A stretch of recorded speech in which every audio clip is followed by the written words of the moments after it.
My name is Christoph V. I am the head of Runescape and I work in Cambridge at the company Jagex Limited. I'm basically the producer of the MMO that is RuneScape, a long-standing successful online game.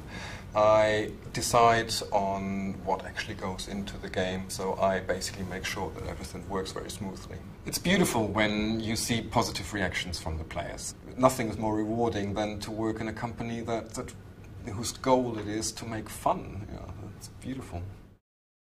I started in the translation department actually, and I started because I was passionate about games. But since I'm not a coder myself, I didn't really think I would get into the industry. I went through to support. I was in player support for a while and led the German team, and then I moved over to RuneScape content, became content team leader, and then got promoted to head of RuneScape earlier this year. I was playing games at school. I was looking into coding, yes, but yes, I went rather the academic route.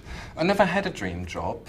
When I went to university, I quite liked the idea of becoming a professor, but that was never a dream job because the way to that is so hard and not really what I wanted to do. My parents are both academics. My mother is a teacher and my father is a physicist. When it comes to games and games knowledge, they were not really that encouraging, because when I grew up in the 80s, it was not really clear that you could make a career out of this, because it was all very small, very independent, very low pay. And my parents were always like, oh my God, this is a waste of time. What are you doing? Come on, do something proper, read a book or whatever. And I was there in the cellar on my little computer and playing. Love came and destroyed my mapped out life, really, in that I met my now wife and mother of my child here in England. I met my wife at university in Warwick, where I enjoyed my MA course. It changed everything, basically. From just, I go to England for a year and then come back with a lot of experiences. I came back with, like, how do I get to England as quickly as possible? Her German is alright, but my English is better than her German, so it was always like I would get a better job in England than she would get in Germany, so we decided to stay in this country.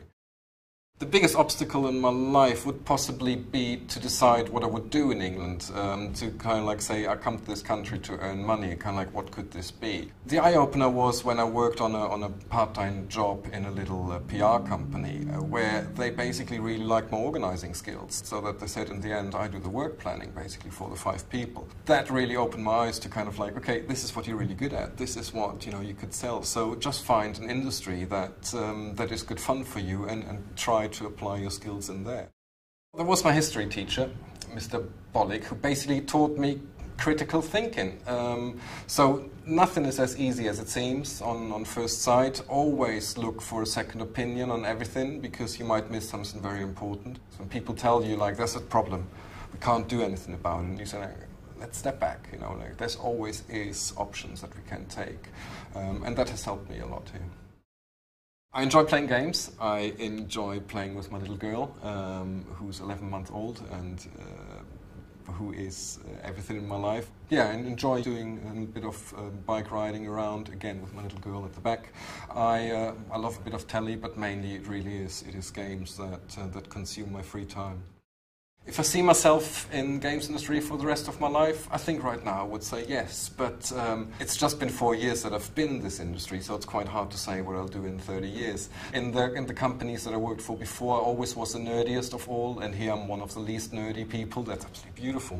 When, to be in an environment where everybody is not shy to say, like, yes, I am a geek and I'm proud of it, it's just the best imaginable, really.